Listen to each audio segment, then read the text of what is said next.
Hello दोस्तों, नमस्कार। Way of math channel में आपका फिर से स्वागत है। मैं हूं एम.के. गुजर। इस वीडियो में 6.2 10वीं कक्षा की गणित की 6.2 के पहले क्वेश्चन से शुरू कर रहे हैं। पिछले वीडियो में मैंने इसी प्रश्नावली का कुछ बेसिक और एक प्रमेय थी थेल्स की आधारभूत समानुपातिक प्रमेय, वो हल करवाई थी। उसका लिंक भी मैंने डिस्क्रिप्शन में दे रखा है। उस प्रमेय को मैं एक बार दोबारा से दोहराना चाह रहा हूं, वो देख लेंगे आप कि किसी त्रिभुज की एक भुजा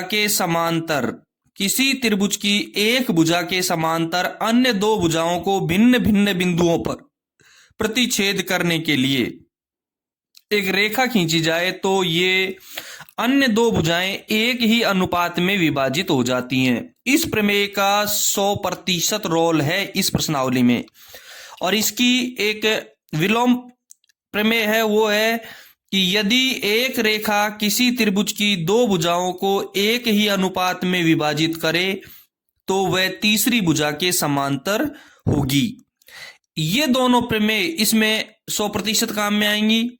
दूसरा, इनको अच्छी तरीके से याद कर लेना। इसका लिंक मैंने डिस्क्रिप्शन में दे रखा है।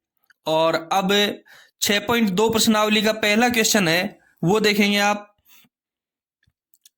आकृति 6.17 नीचे दे रखी है। 6.17 में दो त्रिभुज दे रखे हैं एबीसी।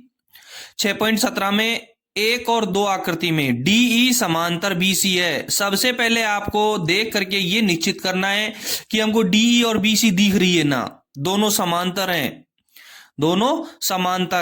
पहले हमको ये परिभाषा आनी चाहिए कि दोनों समांतर का मतलब क्या होता है। समांतर वो रेखाएं होती हैं जिनको अनंत तक खींचने के बाद भी उनके बीच की दूरी समान रहती है। तो डीई समांतर बीसी है, दिख गया। अब ज्ञात क्या करना है, एक में तो ईसी ज्ञात करना है और दो में एडी ज्ञात करना है। एक में ईसी ज्ञात करना है और दो में एडी ज्ञात करना है। देखेंगे सवाल को। आकृति 6.17 का पहला और दूसरे में डीई समांतर बीसी, डीई और समांतर बीसी, ये डीई रेखा है। त्रिभुज दोनों एबीसी हैं, ये डीई है और ये बीसी है। बीसी और डीई दोनों समांतर हैं, इसमें भी ये बीसी है और ये समांतर है। ठीक है, दोनों रेखाएं। मैंने आपको प्रमेय इससे पिछले वीडियो में प्रमेय पढ़ाई है जिसका लिंक डिस्क्रिप्शन में दे रखा है। उसमें स्पष्ट लिखा गया है कि किसी त्रिभुज की एक रेखा के समांतर खींची गई दूसरी रेखा दोनों भुजाओं को समान अनुपात में विभाजित करती है। यदि डीई और बीसी समांतर हैं तो ये रेखा, इस भुजा को ये रेखा और इस भुजा को ये रेखा समान अनुपात में विभाजित करेगी। पहले में ईसी ज्ञात करना और दूसरे में एडी ज्ञात करना है। इसमें ईसी ज्ञात करना है और इसमें एडी ज्ञात करना है। ठीक है, सबसे पहले ऐसे सवालों में हम हल करते समय लिखेंगे दिया है। सबसे पहले ऐसे सवालों में हम लिखेंगे दिया है। क्या दिया है? दे हमको एक ही चीज रखी है, डीई समांतर बीसी। ये समांतर का गणित का चिन्ह है, समांतर इस तरीके से लिखेंगे, डीई समांतर बीसी, ये दे रखा है। ठीक है, और ज्ञात क्या करना है?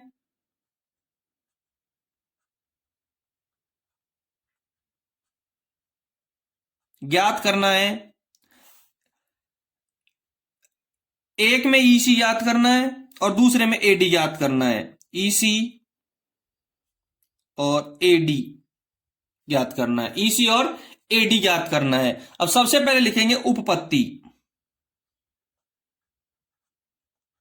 देखेंगे उपपत्ति में सबसे सीधा तरीका है, बहुत इजी तरीका बता रहा हूं कि उपपत्ति में लिखेंगे कि डीई समांतर बीसी दे रखा है, डीई समांतर बीसी। जब डीई और बीसी दोनों समांतर हैं, यहां लिखेंगे अतः थेल्स प्रमेय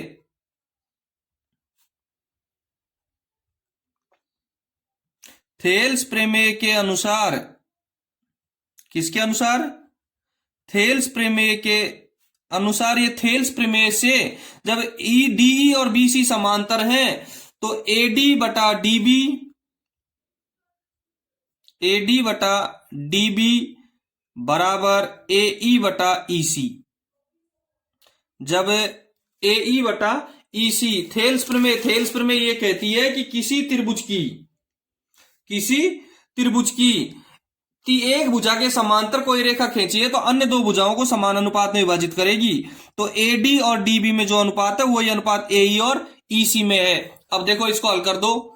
पहली को हल करेंगे, पहली आकृति को हल करेंगे, उसमें दे रखा है हमको एडी का मान कितना है 1.5 सेमी बटा डीबी का मान 3 सेमी बराबर एई का मान 1 और ईसी का मान ज्ञात करना है। ईसी का मान ज्ञात करना है। सेम इसी तरीके से दूसरा देखेंगे। एडी का मान ज्ञात करना है, डीबी का मान 7.2, एई का मान 1.8 बराबर एई 1.8 और ईसी का मान 5.4। ठीक है। जब दोनों तरफ बराबर का चिन्ह हो, दोनों तरफ भिन्नो, बीच में बराबर का चिन्ह हो तो वज्र गुणा करेंगे। 1.5 को ईसी से गुणा किया तो 1.5 ईसी बराबर 3 को 1 से गुणा करेंगे तो 3 ईसी बराबर 3 बटा 1.5। 1.5 का मतलब आधा, 1.5 होता है, 1.5 को 3 में भाग दिया तो 2 प्राप्त हो गए। कितने प्राप्त हो गए? 2 प्राप्त हो गए। ये ईसी कितने की प्राप्त हुई? 2 सेंटीमीटर की। एडी को 5.4 से गुणा करेंगे, 5.4 एडी बराबर 1.8 गुणा 7.2। यदि गुणा हो जाता है तो ठीक है, नहीं तो यूं का यूं लिख लेंगे क्योंकि काटेंगे। तो एडी बराबर 1.8 गुणा 7.2 बटे 5.4। 1.8 में भी पॉइंट है, 5.4 में पॉइंट है, दोनों में पॉइंट है। 18 54 और 3 का भाग 7.2 में देंगे। 3 दूनी के 6, 3 चौक 12, 2.4 सेमी नीचे लिख देंगे। आता है ईसी बराबर 2 सेमी व एडी बराबर 2.4 सेमी। आंसर समझ में आ गया होगा।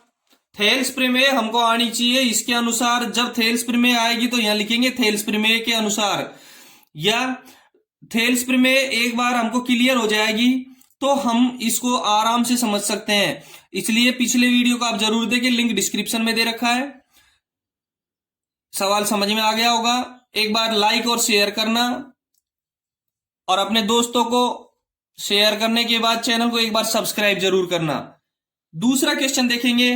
दूसरा क्वेश्चन इसी प्रमेय के विलोम से बना हुआ है। दूसरा क्वेश्चन इसी प्रमेय के विलोम, जो थेल्स की जो प्रमेय है उसके विलोम से जस्ट बना हुआ है। दूसरा क्वेश्चन देखेंगे।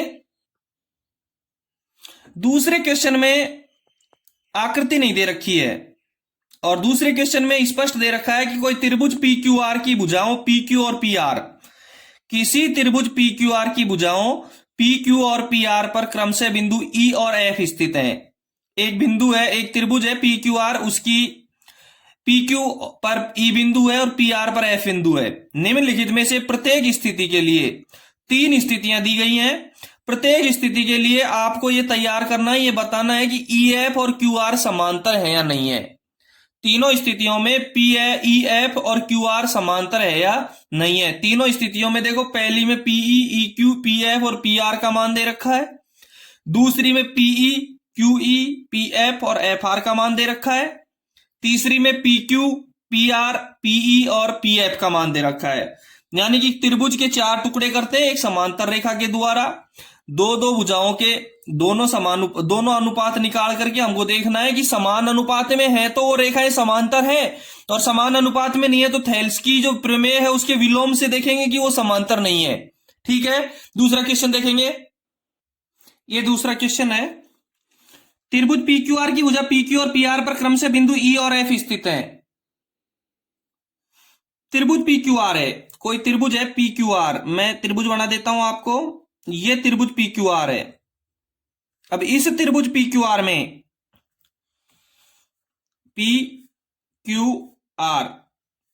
PQ और PR पर बिंदु E और F हैं।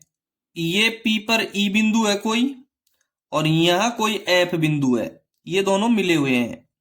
निम्नलिखित में से प्रत्येक स्थिति के लिए बताइए कि EF Q और QR समांतर है या नहीं है। मैं पहली स्थिति यहां लिख देता हूं आपको। देखेंगे पहली स्थिति, ये पहली स्थिति है। पीई 3.9 सेंटीमीटर की, ये रेखा 3.9 सेंटीमीटर की है पीई। EQ 3 सेंटीमीटर की है, ये EQ 3 सेंटीमीटर की है। PF 3.6 की है, ये 3.6 की है। और FR 2.4 की है, ये 2.4 की है। ये दे रखी है। अब हमको ज्ञात करना है कि ये दोनों समांतर है या नहीं है। सबसे पहले पीई का और EQ का अनुपात निकालेंगे, फिर PF का और FR का अनुपात निकालेंगे। दोनों का हमको क्या निकालना है? अनुपात। यदि ये समान अनुपात में हुई तो ये रेखा और ये रेखा समांतर है, और ये समान अनुपात में नहीं हुई तो ये दोनों रेखाएं समांतर नहीं है। सबसे पहले देखेंगे पीई अनुपात EQ, पीई अनुपात EQ, पीई का और EQ का अनुपात निकालेंगे। पीई 3.9 की है और EQ 3 की है। 3 का भाग 3.9 में दिया तो 1.3 प्राप्त हो गया। कितना प्राप्त हो गया? 1.3 प्राप्त हुआ है। दूसरा PF का और FR का निकालेंगे। PF अनुपात FR, PF का और FR का अनुपात निकालेंगे। PF का और FR का अनुपात क्या होगा? PF 3.6 की है और FR 2.4 की है। दोनों में दशमलव है, दोनों दशमलव हट जाएंगे, ऊपर भी एक अंक छोड़ करके, नीचे भी एक अंक छोड़ करके। दोनों में सबसे बड़ी संख्या का भाग काटेंगे इसको। सबसे बड़ी संख्या का भाग कितने का जाएगा? 12 का। 12 तिये 36 और 12 दूने 24। 3 में 2 का भाग दिया तो 1.5 प्राप्त हो गया। अच्छा, इस रेखा में पीई का और EQ का अनुपात 1.3 प्राप्त हुआ है और PF का और FR का अनुपात 1.5 प्राप्त हुआ है। समान अनुपात है क्या? समान अनुपात नहीं है। यहां लिखेंगे अतः पीई अनुपात EQ और PF अनुपात FR बराबर नहीं है। ये बराबर नहीं का चिन्ह गणित का, बराबर नहीं है। तो यहां लिखेंगे थेल्स प्रमेय के, शुरू में मैंने बताया था कि थेल्स प्रमेय क्या होती है और थेल्स प्रमेय का विलोम क्या होता है। थेल्स प्रमेय के विलोम से, थेल्स प्रमेय के विलोम से, थेल्स प्रमेय के विलोम से, थेल्स प्रमेय का विलोम यह कहता है कि यदि ये दोनों रेखाएं समान अनुपात में हैं तो ये दोनों रेखाएं, ये दोनों लाइन, ये दोनों जो त्रिभुज की भुजाएं समान अनुपात में कटी हुई हैं तो ये दोनों रेखाएं समांतर हैं। और ये समान अनुपात में नहीं है तो EF PQ के समांतर नहीं है। EF PQ के समांतर नहीं है। ये इसका हल होगा, ये आंसर होगा। PF PQ के समांतर नहीं है, क्योंकि ये समान अनुपात में होती तो ये समांतर है। दूसरी स्थिति देखेंगे इसकी, दूसरा जो क्वेश्चन है वो देखेंगे इसी का। दूसरी स्थिति में देखें, PE दे रखी है 4 सेंटीमीटर की, स्क्रीन पे देखना। PE दे रखी है 4 सेंटीमीटर की, QE दे रखी है 4.5 सेंटीमीटर की, PF दे रखी है 8 सेंटीमीटर की और FR दे रखी है 9 सेंटीमीटर की। सेम जो पहला क्वेश्चन हुआ है उसी तरीके से हल करेंगे। देखें, PE 4 सेंटीमीटर है, QE, PE और QE, पहले हमने इससे पहले वाले में PE दे रखा और EQ दे रखा था। ये आपको थोड़ा सा कंफ्यूज करने के लिए दे रखा है, बाकी बात एक ही है। PE कह दो चाहे EP कह दो, EQ कह दो चाहे QE कह दो। सबसे पहले PE का और PE दे रखी है और QE दे रखी है, PE का और QE का अनुपात निकालेंगे। PE अनुपात QE, PE 4 की है और QE 4.5 की है। PE 4 की है और QE 4.5 की है। दोनों में 4 और 4.5 कटते नहीं है, यही अनुपात रहेगा। अब PF का और FR का, दोनों का अनुपात निकालेंगे। जैसा उसमें दे रखा है वैसा का वैसा ही लिख दो, कोई दिक्कत नहीं है। PF और FR लिखो चाहे RF लिख दो। PF 8 की है और FR 9 की है। ये दोनों कट रहे हैं। कटेंगे कैसे कि 4, इसका आधा 4 होता है और इसका आधा 4.5 होता है। दोनों में 4/4, 4 और 4.5 अनुपात है। ये 4 की है तो ये 4.5 की है। ये अनुपात, दोनों का अनुपात समान है। नीचे लिखेंगे अतः पीई अनुपात क्यूई बराबर पीएफ अनुपात एफआर। क्यूई और पीई और क्यूई में और पीएफ और एफआर में दोनों में अनुपात बराबर है। नीचे लिखेंगे थेल्स प्रमेय के विलोम से, थेल्स प्रमेय के विलोम से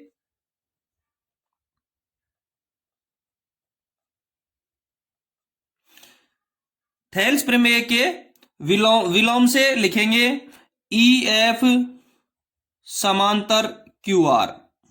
ई एफ समांतर क्यू आर, ये आंसर हो गया इसका।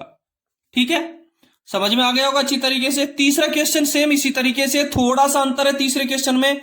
उसमें आपको देखो क्या क्या दे रखा है। तीसरे के अंदर दे रखा है एक, इसमें टुकड़े दे रखे हैं, उसमें दे रखा है पी क्यू, पूरी लंबाई दे रखी है यहां से यहां तक की पी क्यू दे रखा है। पी क्यू बराबर 1.28 सेंटीमीटर है।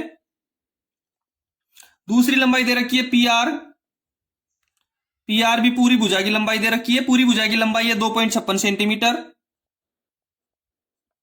और पीई का मान दे रखा है, पीई का मान दे रखा है, कितना दे रखा है 0.18 सेंटीमीटर। और पीएफ का मान दे रखा है 0.36 सेंटीमीटर। लेकिन हमको अनुपात में, हालांकि हम इससे भी निकाल सकते हैं, कोई दिक्कत नहीं है, लेकिन हमको अनुपात ज्ञात करने के लिए टुकड़े कर रखे हैं अभी तक। ई एफ पीई बटा ई क्यू, पी एफ बटा एफ आर, इनका मान निकाल लेना है। देखो पी क्यू में से पीई दे रखी है तो ई क्यू का मान निकाल सकते हैं हम। ई क्यू बराबर पी क्यू माइनस पीई, ये माइनस का चिन्ह है। पी क्यू का मान 1.28 माइनस पीई का मान 0.18, और 1.28 में से 0.18 गया तो 1.10। ई क्यू की लंबाई प्राप्त हो गई। दूसरा, हम एफ आर की लंबाई ज्ञात करेंगे। एफ आर की लंबाई ज्ञात करने के लिए हमको पता है पूरा पी आर में से पी एफ की लंबाई, पी आर की लंबाई हमको दे रखी है 2.56 और पी एफ की 0.36, तो P R minus P F 2.56 minus 0.36, 5 में से 3 चला गया 2.20। ठीक है, यदि हमारे पास में इतना आ गया, हम अनुपात ज्ञात कर सकते हैं। जैसे ऊपर अनुपात ज्ञात किए थे वैसे का वैसे अनुपात ज्ञात कर सकते हैं हम पीई का। और देखो मैं दोबारा से बता दूं आपको, पीई का और क्यूई का, पीई का और ई क्यू का, और पीएफ का और एफ आर का। देखो सबसे पहले हम अनुपात ज्ञात करेंगे पीई अनुपात ई क्यू। पीई का अनुपात हमारे पास में है, पीई की लंबाई है 0.18 बटा ई क्यू 1.10 बराबर 0.18 बटा 1.10। दोनों दो अंक छोड़ करके दशमलव, इसलिए दशमलव हट जाएंगे, 18/110 हो जाएगा। 18/110 हो जाएगा। 18 में और 110 में देखेंगे 2 का भाग जाता है। 18 में 2 का भाग दिया तो 9, और 110 में 2 का भाग दिया तो 55 प्राप्त हो गए। इससे आगे कटेगा नहीं। दूसरा हमको निकालना है पीएफ बटा एफ आर। पीएफ का और एफ आर का अनुपात निकालना है। पीएफ की लंबाई हमारे पास में दे रखी है 0.36, और एफ आर की लंबाई हमारे पास निकाल ली हमने 2.20। दोनों का दशमलव हट जाएगा, 36/220 हो जाएंगे। 36 का में 2 का भाग दिया तो 18, और 110 में 220 में 2 का भाग दिया तो 110, और इनका फिर आधा करेंगे 9/55। दोनों का अनुपात समान है, सेम ऊपर वाले की तरह हो जाएगा। दोनों का अनुपात जब समान है लिखेंगे अतः पीई अनुपात ई क्यू बराबर है पीएफ अनुपात एफ आर। नीचे लिखेंगे थेल्स प्रमेय के विलोम से, थेल्स प्रमेय के विलोम से ई एफ समांतर क्यू आर, और यही आंसर होगा। बताओ समझ में आया नहीं आया। ई एफ समांतर क्यू आर। यदि कोई प्रॉब्लम हो तो कमेंट्स बॉक्स में जरूर कमेंट करें। चैनल पे अभी नए हो तो चैनल को एक बार सब्सक्राइब जरूर करना। तीसरा क्वेश्चन देखेंगे।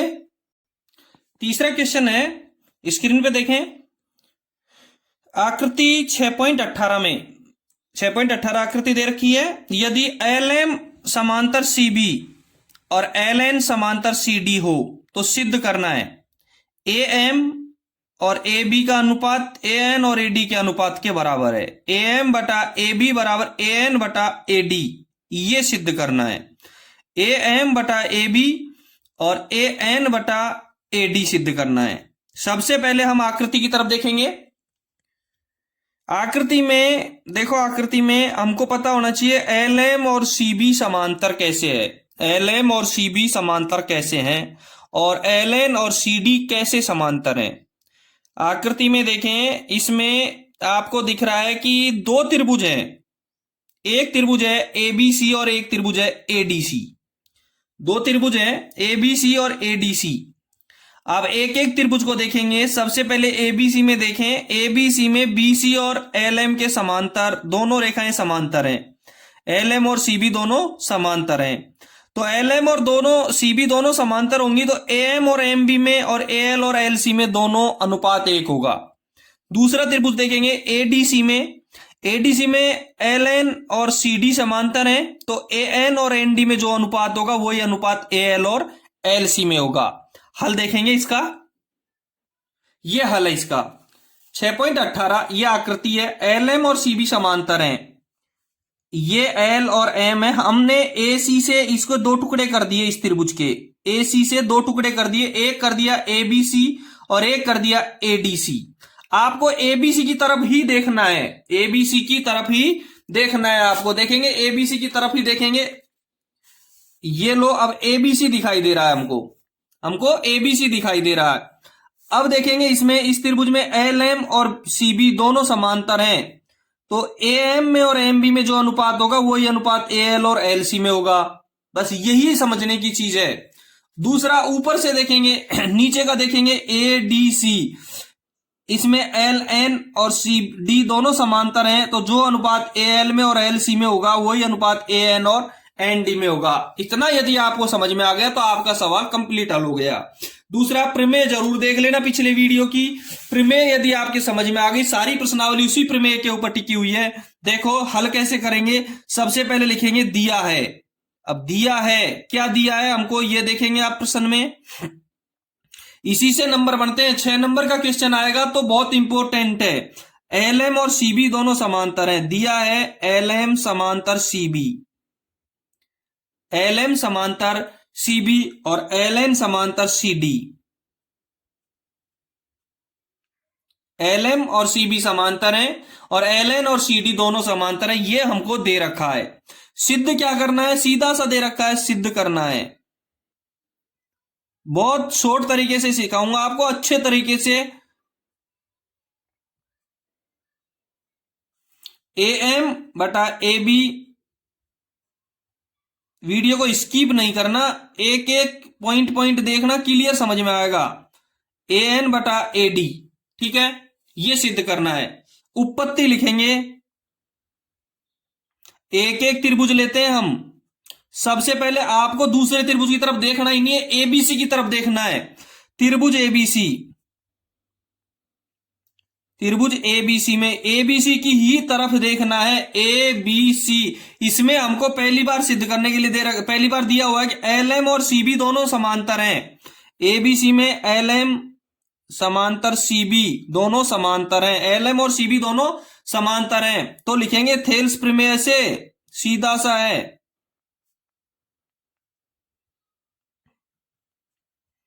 एल एम और सीबी दोनों समांतर हैं तो ए एम और एम बी में जो अनुपात होगा वही अनुपात ए एल और एल सी में होगा। ए एम अनुपात एम बी बराबर ए एल अनुपात एल सी। इसको हम लिखेंगे समीकरण नंबर 1। इसको क्या लिखेंगे हम, समीकरण नंबर 1। अब दूसरा त्रिभुज लेते हैं, त्रिभुज एडीसी। त्रिभुज एडीसी मैं बता रहा हूं बहुत शॉर्ट तरीके, बहुत अच्छे तरीके से समझा दूंगा आपको। एडीसी में एक बार ध्यान दे करके देख लेना, LN और CD समांतर हैं। अब LN और CD देख लो, ये LN है और ये CD है। नीचे के त्रिभुज की तरफ भी देखना, आपको ऊपर देखना ही नहीं है। ये रेखा और ये रेखा दोनों समांतर हैं, तो AL और LC में जो अनुपात है वही अनुपात AN और ND में होगा। लिखेंगे थेल्स प्रमेय से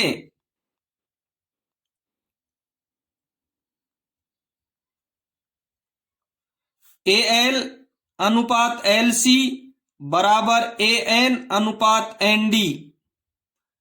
समीकरण नंबर 2। पहले समीकरण में और दूसरे समीकरण में क्या मिल रहा है? AL बटा LC दोनों में मिल रहा है, ये बिचौलिया हो गया। इसके बराबर ये है और इसके बराबर ये है, दोनों बिचौलिए को हटा देंगे समीकरण 1 और समीकरण 2 से। समीकरण 1 व समीकरण 2 से AL और LC दोनों में उसको हटा दो। ये AM बटा MB इसके बराबर है और इसके बराबर ये है, इन दोनों को हटा दो, रह गया क्या? दोनों में से AM बटा MB ऊपर वाला बराबर AN बटा ND नीचे की संख्या का। लेकिन हमको सिद्ध ये नहीं करना था, सिद्ध ये नहीं करना है। सिद्ध क्या करना है? AM बटा AB सिद्ध करना है और AN बटा AD सिद्ध करना है। AM बटा MB AN बटा ND जिसको रखना है उसको AM हमको रखना है। उसमें देखो ऊपर AM है ना, इस बिंदु में से AM रखना है, जो रखना है उसको नीचे ले आओ। व्युत्क्रम करने पर क्या करेंगे? इसका व्युत्क्रम। इसलिए इसके पिछले वीडियो में मैंने स्पष्ट बता रखा है, उसमें जरूर देख लेना आप इसको व्युत्क्रम करना। व्युत्क्रम करने पर लिंक डिस्क्रिप्शन में दे रखा है। व्युत्क्रम का मतलब हर का अंश और अंश का हर बनाना है। AM बटा MB का MB बटा AM बनाना है बराबर ND बटा AN बनाना है। ठीक है, व्युत्क्रम करने के बाद में दोनों तरफ एक जोड़ दो। दोनों तरफ क्या जोड़ दो? एक जोड़ दो।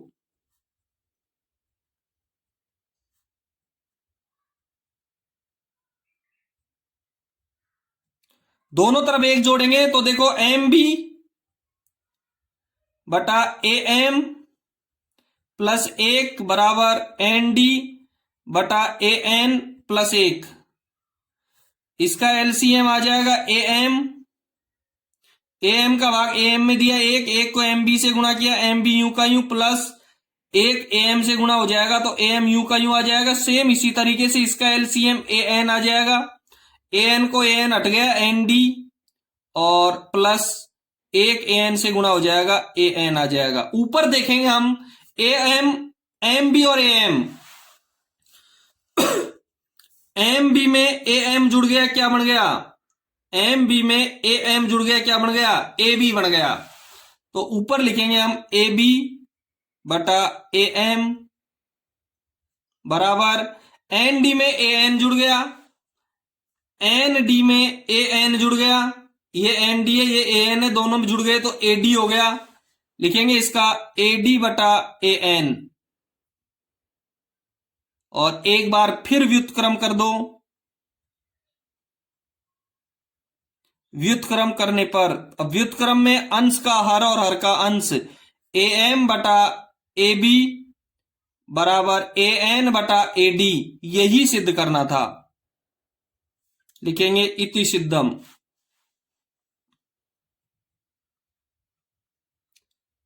इति सिद्धम। सवाल समझ में आ गया होगा। एक बार नहीं, दो बार नहीं, 3 बार जरूर देखें इसको। जब तक समझ में नहीं आया जब तक जरूर देखें। यदि कोई प्रॉब्लम हो तो कमेंट्स बॉक्स में जरूर कमेंट करें। इससे अगला क्वेश्चन अगले वीडियो में होगा, आपको चौथा क्वेश्चन उसमें मिलेगा। और चैनल को लाइक शेयर जरूर करें वीडियो को, और चैनल को सब्सक्राइब नहीं किया है तो एक बार सब्सक्राइब जरूर करें। धन्यवाद। चौथा क्वेश्चन अगले वीडियो में होगा।